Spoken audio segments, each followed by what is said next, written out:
Diz assim a palavra do nosso Deus: foi grande, porém, o clamor do povo e de suas mulheres contra os judeus, seus irmãos. Porque havia os que diziam: somos muitos, nós, nossos filhos e nossas filhas, que se nos dê trigo para que comamos e vivamos. Também houve os que diziam: as nossas terras, as nossas vinhas e as nossas casas hipotecamos para tomarmos trigo nesta fome. Houve ainda os que diziam: tomamos dinheiro emprestado e até para o tributo do rei sobre as nossas terras e as nossas vinhas. No entanto, nós somos da mesma carne como eles, e nossos filhos são tão bons como os filhos deles. E eis que sujeitamos nossos filhos e as nossas filhas para serem escravos. Algumas de nossas filhas já estão reduzidas à escravidão.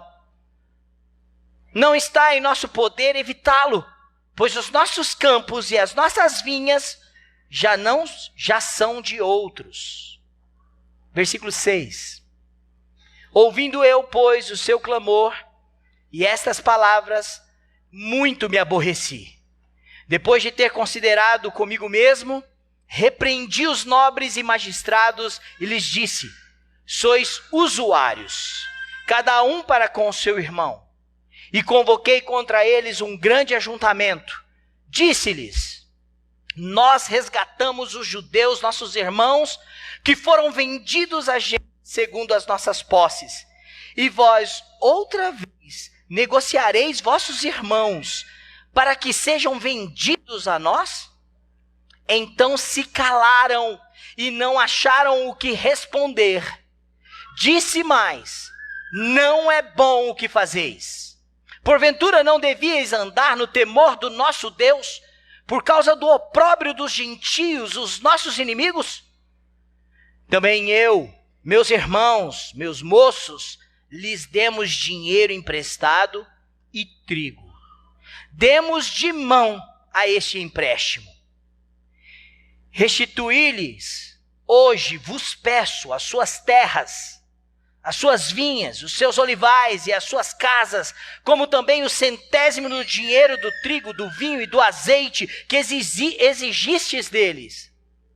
Então responderam: restituir-lhe-emos e nada lhe pediremos, faremos assim como dizes. Então chamei os sacerdotes e os fiz jurar que faziam segundo o que prometeram.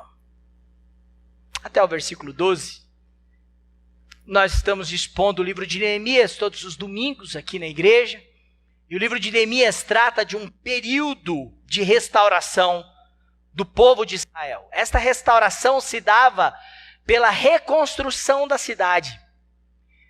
O povo de Israel tinha sido levado para o exílio e agora estava voltando do exílio da Babilônia por autoridade do governo persa, do rei Artaxerxes.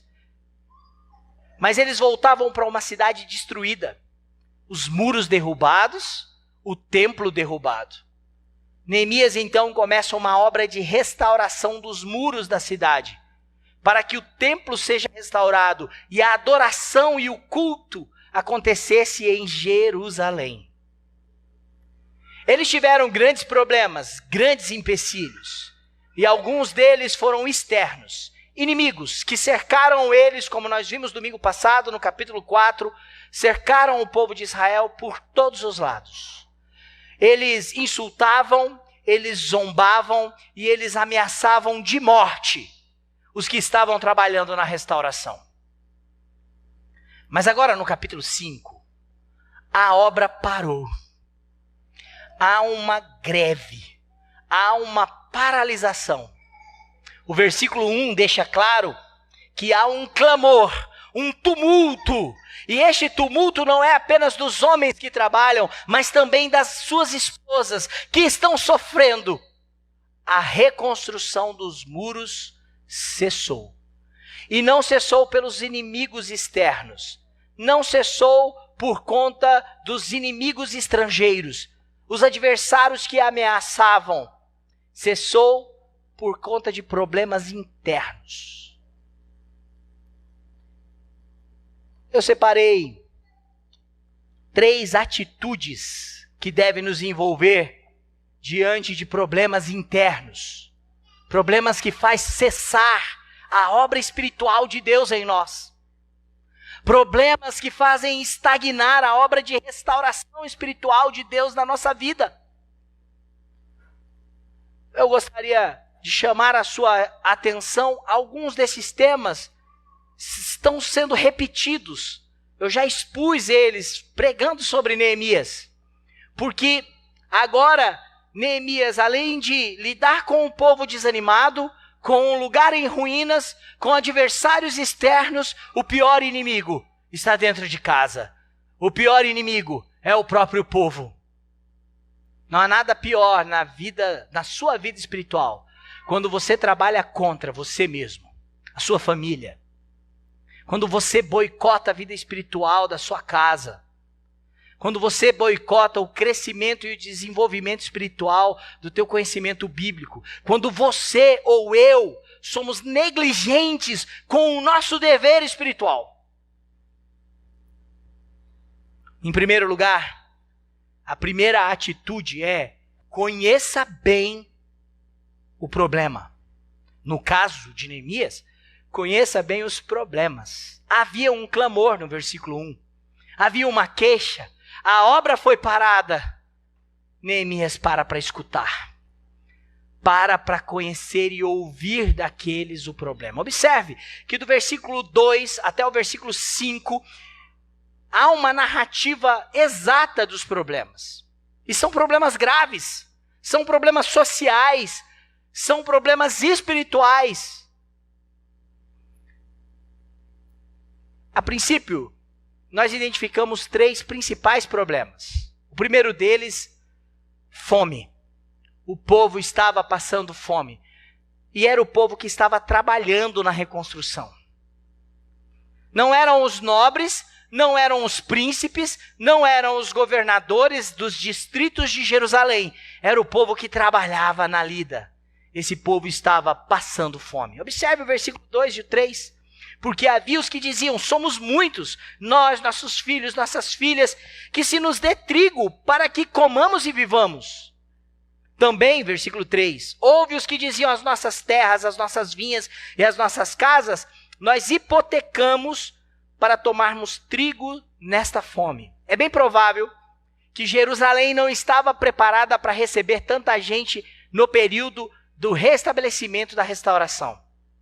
Era uma cidade destruída, os campos estavam destruídos. Agora Neemias dá a condição de que as pessoas retornem, voltem, os exilados que vieram da Pérsia, aqueles que estavam tímidos já tinham voltado 70 anos, eles agora se reúnem em Jerusalém para trabalhar. As plantações não são suficientes. No contexto do mundo antigo, falta de chuva, escassez hídrica, ou até mesmo o excesso delas, também poderia prejudicar toda e qualquer plantação, e isso podia causar uma desestabilização do mercado de grãos. É bem provável também que havia um boicote econômico, financeiro, comercial por parte dos inimigos, que, como nós vimos domingo passado, no capítulo 4, eles de norte a sul, leste a oeste, cercaram Israel e Jerusalém contra o trabalho deles. Então é bem possível que eles estavam isolados economicamente. As pessoas estavam passando fome. E eram pessoas que estavam trabalhando na obra da restauração. É preciso identificar, irmãos, problemas de pessoas que caminham conosco. Problemas que são legítimos e que às vezes nós não percebemos porque somos insensíveis. A insensibilidade, ela prejudica o nosso casamento, a criação dos nossos filhos, o relacionamento com a igreja, o cuidado com o outro. Falo disso com propriedade porque acredito que esse é um dos meus principais pecados. Que de vez em quando eu choro diante de Deus, falando: Senhor, como eu sou insensível. Sabe aquela musiquinha? insensível. Sou eu. E o Yuri. Uma piada interna. A insensibilidade não faz ver que pessoas que estão somando ao nosso lado estão passando fome. A insensibilidade não permite que vejamos que o nosso filho ou a nossa filha precise só de um abraço, um cafuné, uma palavra amiga, carinhosa. A insensibilidade, irmãos, pode fazer com que a gente se feche ao problema. O segundo problema é impostos muito altos. Nossa, parece que esse texto tem a ver com a gente. Parece que é uma matéria do jornal que nós estamos assistindo. ICMS, tributos, imposto de renda. Verdade que o povo de Jerusalém estava debaixo do senhorio do Império Persa, o Império de Artaxerxes. E os impostos eram altos. É bem verdade que a reconstrução estava ocorrendo por permissão dele e soberania de Deus. Porém, havia a responsabilidade de se pagar o tributo, tendo em vista que Jerusalém e Neemias não queria passar como alguém que estava se levantando como oposição ao Império Persa, tendo a aprovação do Império para retornar para Jerusalém.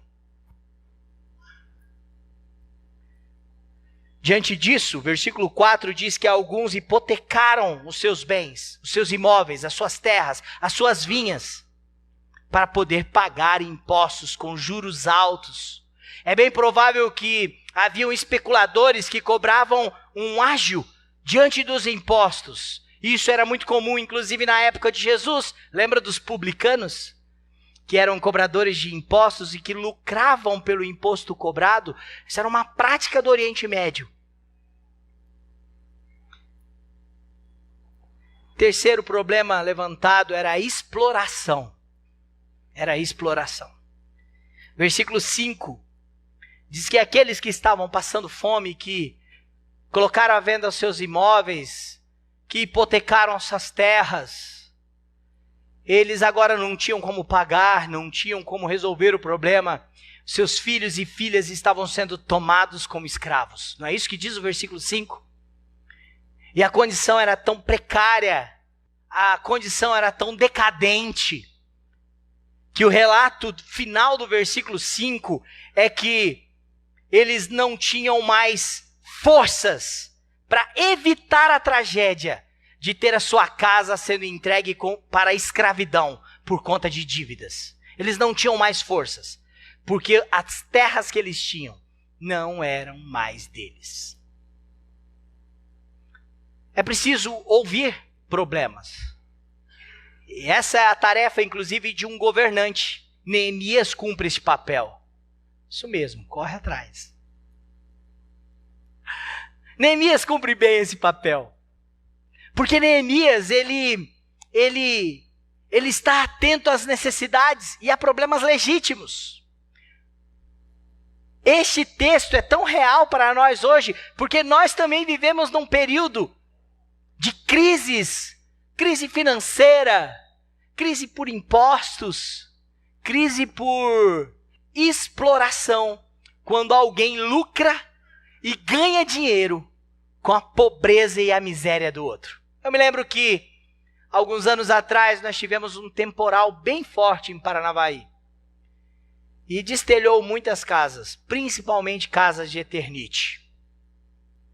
De Eternite, né? A Eternite é a marca, eu não lembro, é amianto. Obrigado. E a telha que custava um valor naquela semana quadriplicou o preço em Paranavaí. Quadriplicou. O coração humano tem uma necessidade por lucrar diante da miséria, diante da necessidade do outro. Neemias conheceu os problemas. É preciso conhecê-los bem. É preciso conhecer bem os problemas da nossa casa. É preciso conhecer bem os problemas do nosso coração. do nosso ego inflado. É preciso conhecer bem as nossas fraquezas, como nós acabamos de ler, que cada um é tentado segundo a sua própria fraqueza. É aquele que pensa estar em pé, que pensa que está de pé. Cuide para que não caia. Nós precisamos identificar problemas, conhecê-los, saber quais eles são, para poder agir. A segunda lição, irmãos, está no versículo 6. O versículo 6, Neemias diz: ouvindo eu, pois, o seu clamor e estas palavras, muito me aborreci. Muito me aborreci. Algumas traduções diz que fiquei furioso, indignado. Fique indignado com a injustiça. Você quer uma razão para ficar indignado, para irar-se, ire-se contra a injustiça. O que falta em nosso tempo são homens e mulheres, crentes, presbiterianos, que fiquem indignados com a injustiça. A injustiça não pode correr solta, sem freio, sem limites. A injustiça não pode ser passada sobre os nossos olhos sem nos causar náuseas, sem nos deixar indignados e incomodados. A injustiça deve causar em nós um sentimento de envolvimento. E foi isso que causou em Neemias. Muito me aborreci. O motivo do aborrecimento dele era justo. Era justo. Eu quero convidar você a olhar para o Senhor dos Senhores, o Rei dos Reis, o santo e maravilhoso Jesus Cristo. Um dia chegou na casa de oração para todos os povos e ficou indignado, aborrecido.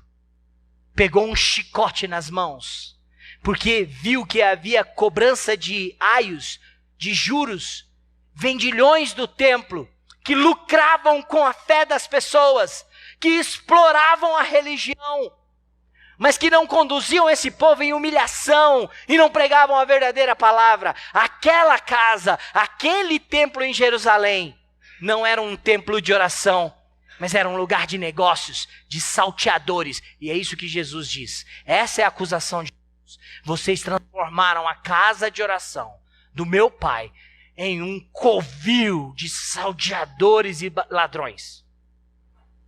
Jesus quebrou as bancas, chicoteou com o chicote, expulsou os vendilhões do templo e causou uma confusão em Jerusalém. Por causa da justiça. Por causa da justiça. Não fique satisfeito com a injustiça. Veja bem, não é somente com a injustiça feita contra você ou contra. Muito fácil eu ficar insatisfeito com a injustiça cometida contra mim. Mas eu preciso estar atento com a injustiça praticada para com os fracos, com os débeis, para com aqueles que têm limitações, para com aqueles que são imaturos, ou até mesmo estão ali à mercê, né? Não tem como se defender. Pense nas crianças do nosso país, que estão suscetíveis a tanto tipo de informação, de ideologias, de doutrinação. É preciso preservá-las, é preciso se indignar com a injustiça. A olhar pessoas que trabalham numa jornada dura, exaustiva, olhem para os professores do nosso país, que não são reconhecidos pelo governo federal, não são reconhecidos pelo governo estadual, não são muitas vezes reconhecidos pelo governo municipal, pelos vereadores e nem pelos pais dos filhos que enviam para a escola. Eles trabalham e muitas vezes mal remunerados, doentes. É preciso ficar atento para não deixar a injustiça ser algo normal diante dos nossos olhos. A Bíblia diz que nosso Deus é um Deus santo, e Ele é santo até em irar-se. E a ira de Deus é contra o pecado. Sobre o que o povo de Israel estava pecando para que Neemias ficasse irado? Eles deixaram de cumprir as instruções de Deus na lei. O problema que está acontecendo aqui no capítulo 5 de Neemias é um problema por falta de observar a lei de Deus, de seguir a instrução de Deus na sua lei. Olha, eu sei que isso pode parecer até um estudo bíblico, não é a minha intenção, mas eu quero que você abra sua Bíblia no livro de Levítico. E aí fica aqui mais uma vez o convite para você participar da escola bíblica dominical comigo todos os domingos aqui de manhã. Estamos estudando sobre Levítico. Capítulo 25. Levítico é um livro com um manual. É um manual. O livro de Levítico é um manual de como nós vamos nos relacionar com Deus. Porque Deus agora está morando no meio do seu povo. Ele habita no meio dos louvores do seu povo. Ele tem uma tenda, um tabernáculo lá. E esse manual tem regras de como se relacionar com Deus. E uma dessa sessão final, são 6 manuais de relacionamento com Deus, são rituais, são ritos, são leis cerimoniais, leis do culto, da adoração. Na última sessão fala-se do nosso relacionamento com o irmão, com o próximo. Você abriu Levítico 25, eu vou ler do verso 35 em diante. Levítico 25, a partir do verso 35.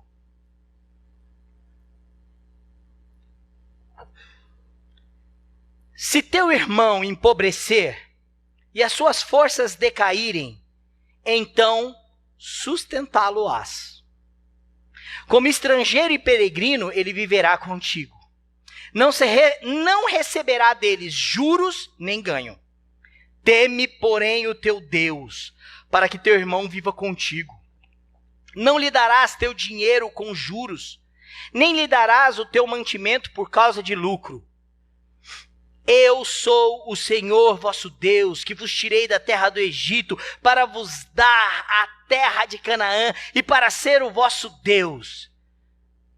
Também, se o teu irmão empobrecer, e estando ele contigo, e vender-se a ti, não o farás servir como escravo. Como jornaleiro e peregrino estará contigo. Até o ano do jubileu te servirá. Uma observação, o ano do jubileu era o ano que as terras, por causa de dívida, e as pessoas que serviam por causa de sua dívida, eram restituídas às suas vidas normais. Versículo 41. Então sairá de tua casa, e ele e seus filhos com ele, e tornará a sua família e a possessão de seus pais, porque são meus servos. Olha o que Deus está dizendo. São meus servos, não são servos de vocês. Que tirei da terra do Egito, não serão vendidos como escravos, não te assanharás, não serás senhores sobre eles. Com tirania, temes, porém, ao teu Deus. Levítico nos lembra que não é proibido emprestar o dinheiro com juros, mas que entre irmãos, entre o povo de Deus, isso não era para acontecer. O livro de Levítico nem sequer proíbe que outros sirvam o povo de Israel, mas de que os filhos e a casa dos irmãos não serão entregues para serem escravos do próprio povo de Israel. Eles pertencem ao Senhor.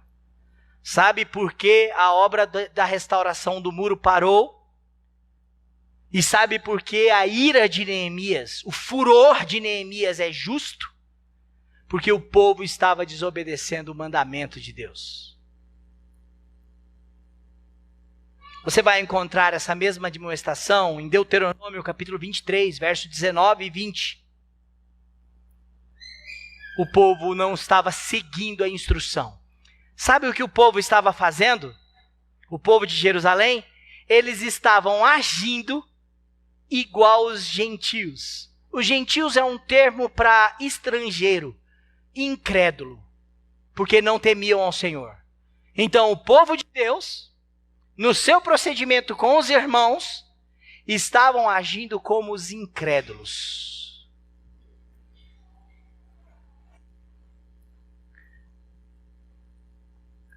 Ele então fica indignado.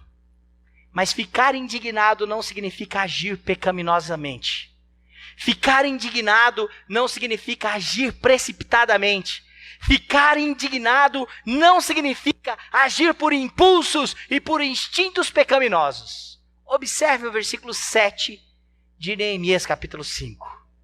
Ele fica indignado no versículo 6.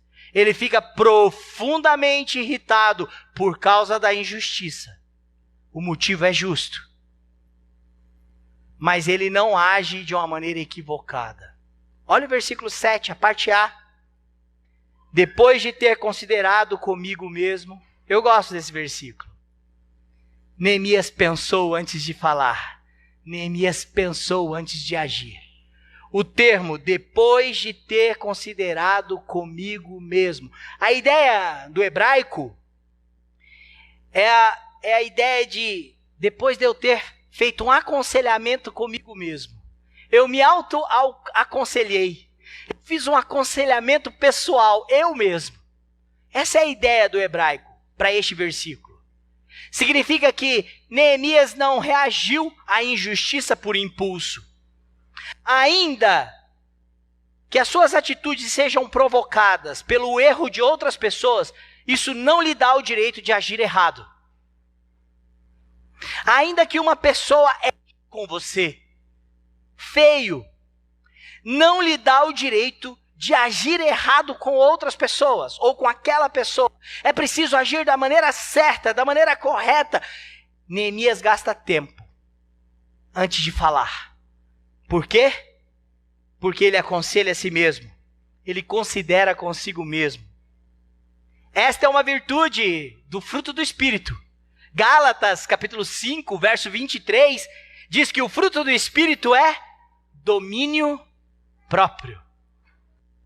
E hoje à noite, falar disso e falar destes sermões, porque além da insensibilidade, como a falta de domínio de mim, às vezes me toma.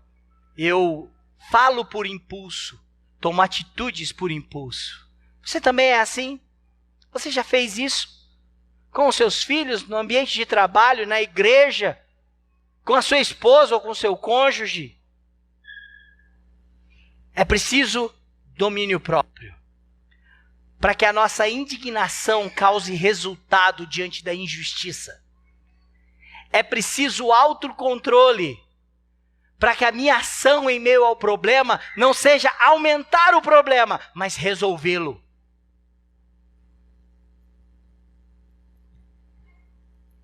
Charles Swindoll, um escritor reformado, escrevendo sobre Neemias, ele diz: o autocontrole é uma virtude que o líder não pode dispensar. E eu acrescento, o autocontrole é uma virtude que o crente não pode dispensar.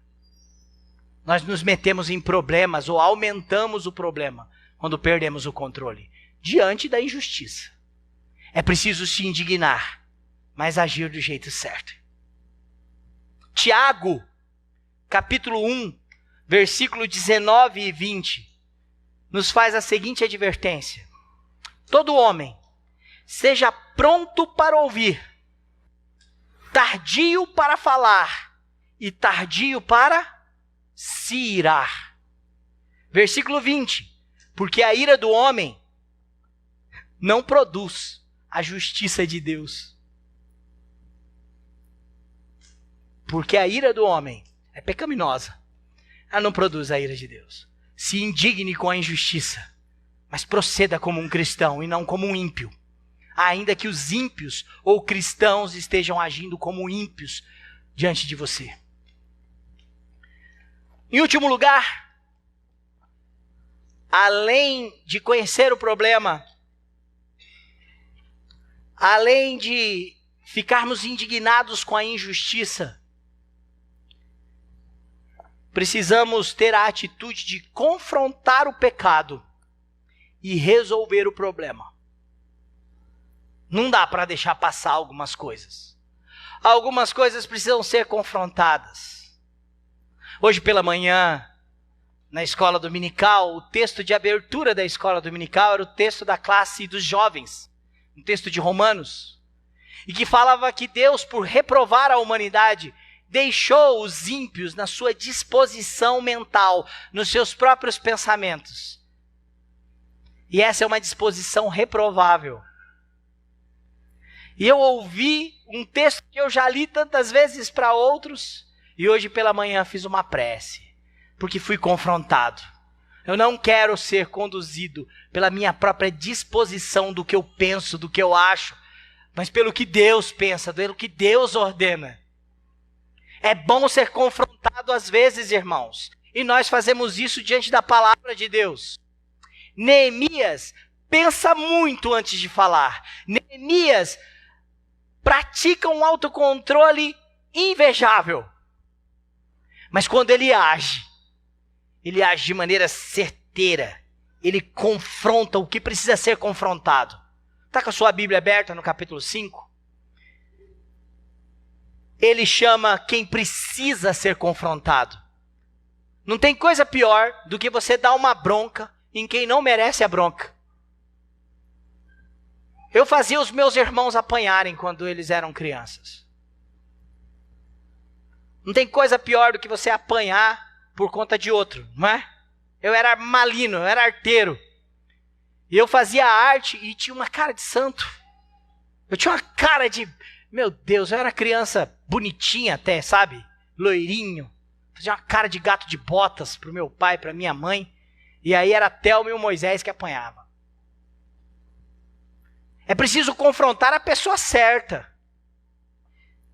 Neemias não vai lá e dá um pito em todo mundo. Ele chama quem é responsável pelo problema. Ele chama os magistrados, não é isso no versículo 7? E os nobres. É quem está lucrando com a coisa. É quem está especulando e explorando quem está sofrendo. Ele chama esses caras e confronta eles. É preciso confrontar as pessoas certas. Uma outra lição sobre confrontação é que precisa haver repreensão. É preciso dizer, está errado. Não é bom. Como Neemias fala no versículo 9, não é bom o que vocês estão fazendo. No versículo 7, Neemias deixa claro, repreendi os nobres e magistrados e lhes disse, vocês são usuários, uns com os seus irmãos, eles estão servindo a vocês. Eu repreendi eles. A repreensão pode salvar uma vida, porque pode colocar juízo na nossa cabeça, pode nos colocar luz sobre o nosso caminho. É isso que a Bíblia fala, e é isso que a vida da igreja promove em nós. A repreensão não é algo, um ato de desamor. Além do confronto, por confrontar as pessoas certas, repreendê-las, ele também faz uma audiência pública. No versículo 7, deixa bem claro que ele não iria tratar isso sozinho. Na verdade, Neemias aprendeu que não é para se lutar sozinho. Ele, no capítulo anterior, ensina o povo a ouvir um som da trombeta e correr para onde a trombeta está, para não lutarem sozinhos. Agora Neemias faz uma audiência pública para resolver o problema. Não é isso? No versículo 7, convoquei contra eles um grande ajuntamento. Uma outra questão da confrontação é considerar a importância das pessoas envolvidas. Observe o versículo 8. Disse-lhes, nós resgatamos os judeus, nossos irmãos, que foram vendidos a gentes. Nós resgatamos segundo as nossas posses. Agora, outra vez, vocês querem negociar entre escravos, vendê-los novamente entre nós? Valorize as pessoas. Valorize as pessoas que estão do seu lado. Podem não ser as melhores pessoas, mas são as pessoas que Deus colocou na sua vida. Valorize os irmãos que servem na igreja com você. Eles podem não ler a Bíblia como você lê. Eles podem não falar publicamente como você fala.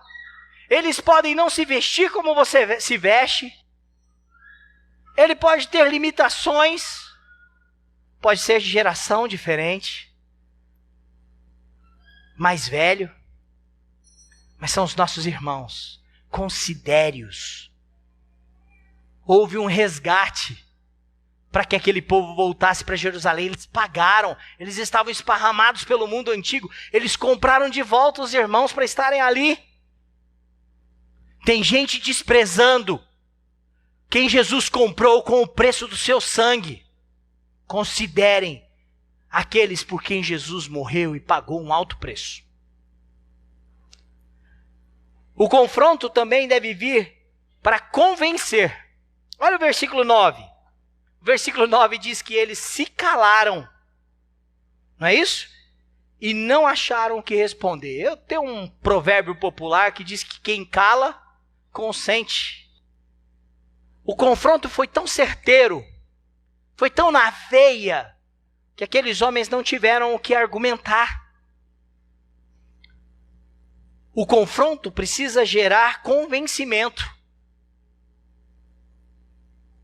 O versículo 9 também ensina que o confronto deve promover o temor do Senhor. Olha a continuação do versículo 9.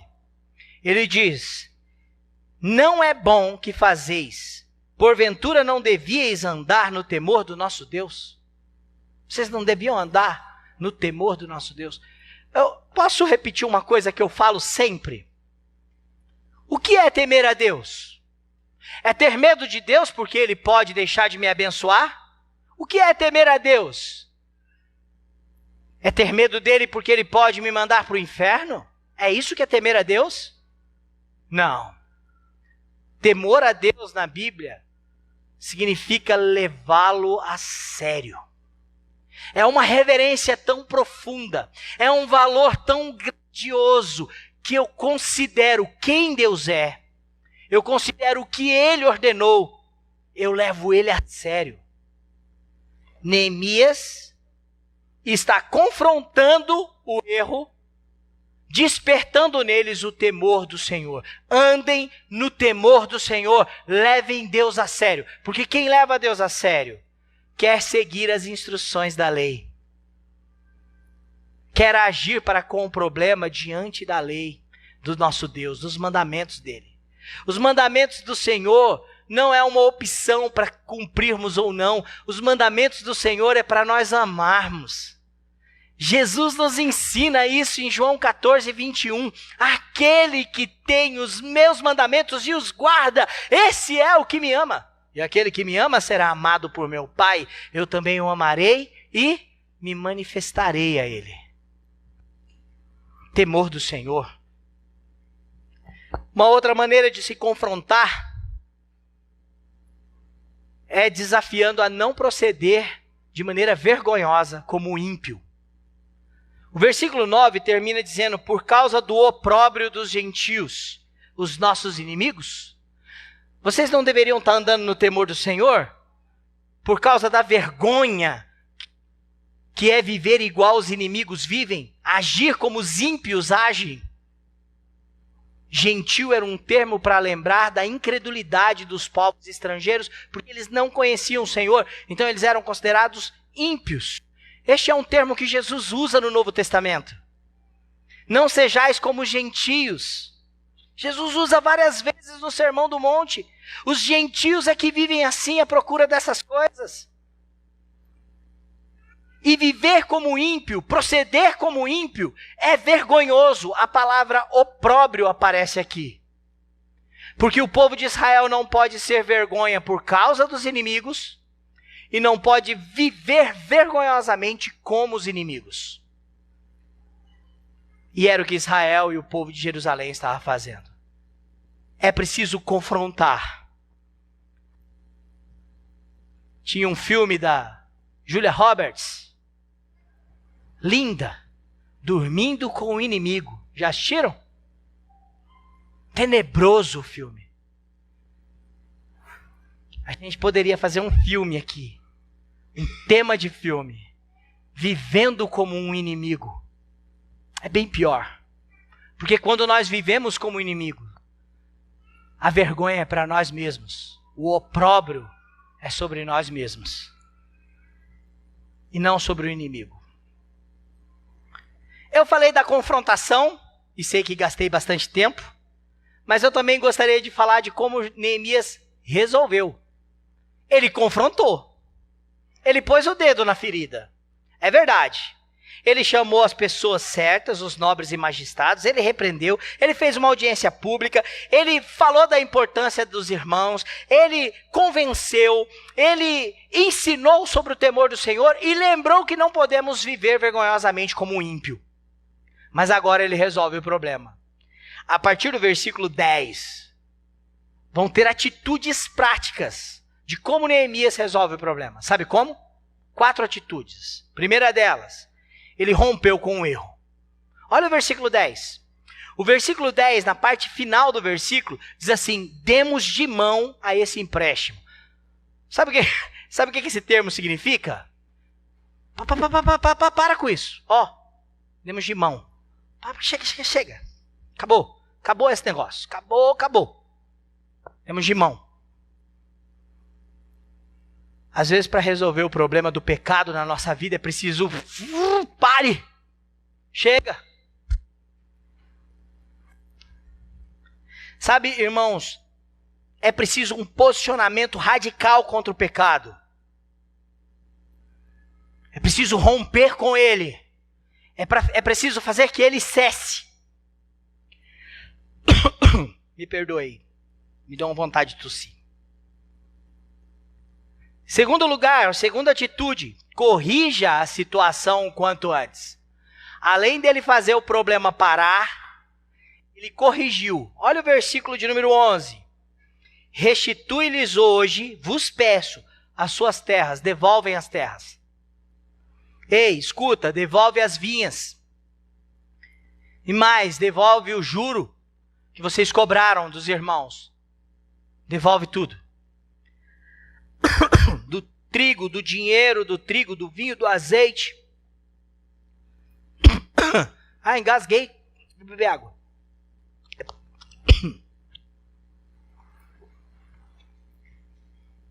É porque o sermão está demorado já.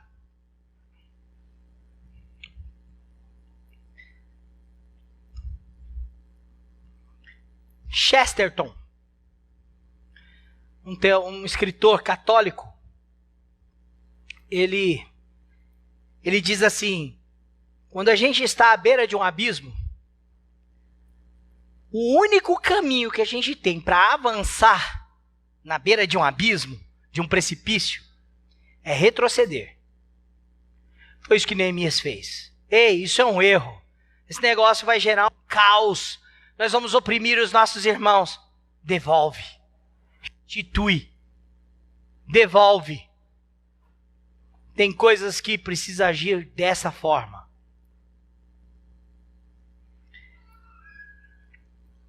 Terceira atitude. Reafirme os seus votos para com Deus. O versículo 12, os magistrados e os nobres falam assim: nós vamos devolver. Nós vamos devolver. Vamos devolver tudo do jeito que você está falando para a gente. Não é isso que diz o versículo 12? Só que no finalzinho do versículo 12, Neemias fala: vocês vão devolver? Beleza. Os sacerdotes, vocês podem participar dessa audiência? Quem eram os sacerdotes? Eram as autoridades espirituais do povo de Jerusalém. Eles chamam os sacerdotes e falam assim: vocês vão prometer na presença deles. Não é isso? Então chamei os sacerdotes e os fiz jurar que faziam segundo o que prometeram. Votos e juramentos diante do Senhor são votos que precisam ser considerados. A Bíblia não estimula você a fazer votos, principalmente votos precipitados. Mas na nossa luta contra o pecado, nós prometemos, inclusive muitas pessoas nessa igreja, comigo como pastor, a viver de acordo com o Evangelho, a se submeter à autoridade da liderança da igreja, conforme a palavra de Deus, e enquanto essa liderança estiver sujeita à palavra de Deus. Neemias está chamando líderes espirituais porque eles têm uma função de representar este povo diante de Deus. Esse juramento também é público, porque é um voto de profissão de fé, é uma aliança. Nós vamos voltar a obedecer a lei de Deus. Há um compromisso estabelecido. Não negligencie aquilo que você prometeu diante da presença do Senhor. No dia do seu batismo, no dia do batismo dos seus filhos, da sua profissão de fé, no dia que você foi ordenado diácono da igreja, ou presbítero, no dia que você foi chamado ao ministério para ser pastor, não negligencie os seus votos. E por último, repetidamente, leve Deus a sério. O versículo de número 13, que a gente não leu ainda. Neemias diz: também sacudi o meu regaço e disse: assim faça Deus, sacuda de cada casa e de seu trabalho a todo homem que não cumprir esta promessa. Leve Deus a sério. Leve Deus a sério. Diante da presença do Senhor, contra o pecado, leve Deus a sério. Seja sacudido e despojado. E toda a congregação respondeu amém, e louvaram ao Senhor, e o povo fez segundo a sua promessa. Há uma oração de imprecação no versículo 13. E a imprecação é contra si mesmo. Neemias está chacoalhando e dizendo: se eu não cumprir também o que nós votamos aqui, que o Senhor chacoalhe, sacuda a minha vida. Há uma oração de imprecação diante daquilo que eles prometem no Senhor, porque Neemias leva Deus a sério e está provocando no povo de Deus o sentimento, o desejo de ter um relacionamento onde Deus é considerado com seriedade. A falta de temor a Deus leva à falta de amor ao próximo, porque não dá para amar a Deus sem amar o próximo. É deixar de levá-lo a sério. Tratar os pecados e a injustiça no nosso meio é agir com temor a Deus e restaura o amor do seu povo. A construção estava parada, mas não foi Sambalate, Tobias, os arábios. Não foi os inimigos externos. Foi o próprio povo. Não viva como um inimigo dentro da sua casa. Não viva como um inimigo perante o Senhor.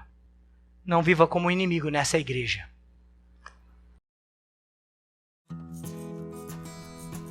Ei pessoal, quer continuar assistindo os nossos vídeos? Clique aqui e você vai ter acesso em outros vídeos. Mas também se inscreva no nosso canal, tá bom? Acione o sininho e compartilhe com outras pessoas.